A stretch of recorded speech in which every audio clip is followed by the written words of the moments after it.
Paul, would you like to say a few words? Okay. Let's see, 22 pages here. President Berkey, Provost Orr, members of the faculty, presidential founders that are here, fellow alumni, and invited guests. What an exciting time for WPI. Winning the NASA robotics competition just a few weeks ago, with the initiation of the new Athletics and Recreation Center by the trustees, several important expansions of the faculty, the search for deanships, not the least of which is for a School of Management. This coming on the heels of the management team placing number 1 for part-time MBAs. Again, credit to the genius of Mac Banks, the department head. Good work, Max. As has been the history of WPI, these successes pile upon many years of successes. Just last month, I was reminded yet again of another great achiever with the passing of Richard Whitcomb, class of '43. Richard was credited with the development that made supersonic flight possible. Astounding. The list goes on and on and on. Bob Stemple, class of '56, former president of General Motors.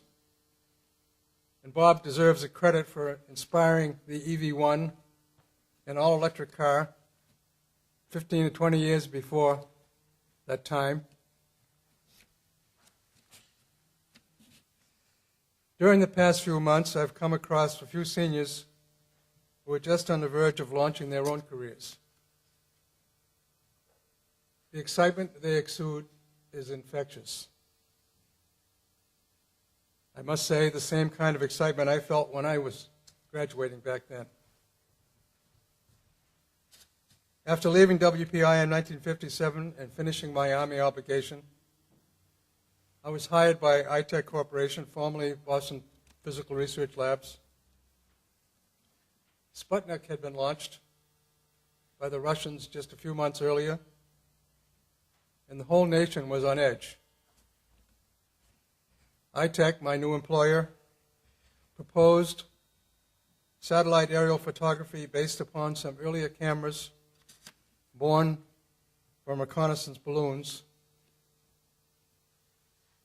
Needless to say, a super secret crash government program began, and I must say it was full tilt. What a thrilling time for a young engineer. Responsibility heaped upon responsibility, and my career rocketed ahead at breakneck speed. I discovered I had design capabilities and enjoyed the delights of seeing those results. I felt the thrill of innovation, problem solving, design, invention, achievement, and I looked back and saw that much of that was through the learnings talents I had acquired here at WPI. In 1963, I struck off on my own, setting up in a machine shop office my WPI classmate had bought. It wasn't easy. The first venture was a costly blind alley. Additional customers were few and far between.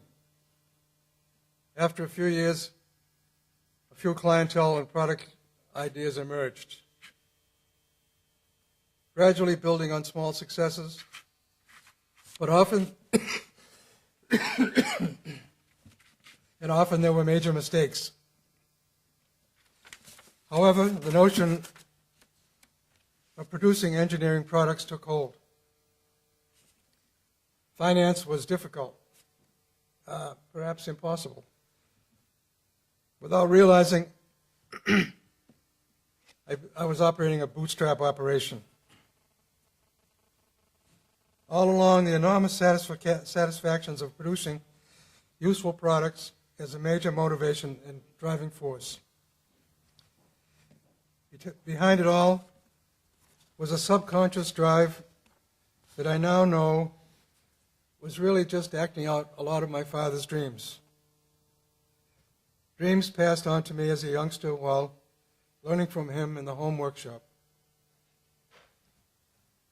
Dad, together with Mom, had given me the permission and perseverance that I needed. I found I could comfortably and effectively relate to more demanding customer design engineers, especially those who were not always looking for the lowest price. Soon, this strategy became embedded. As we grew over time, several WPI grads came on board. There are a few here now. Many have stayed. Mike Donati. Thank you. Mike Donati, WPI 82, adapted well into applications engineering and has played a principal role in developing the marketing program. Today he is Vice President of Marketing and the leader of an impressive team. Some of the key players are here with him.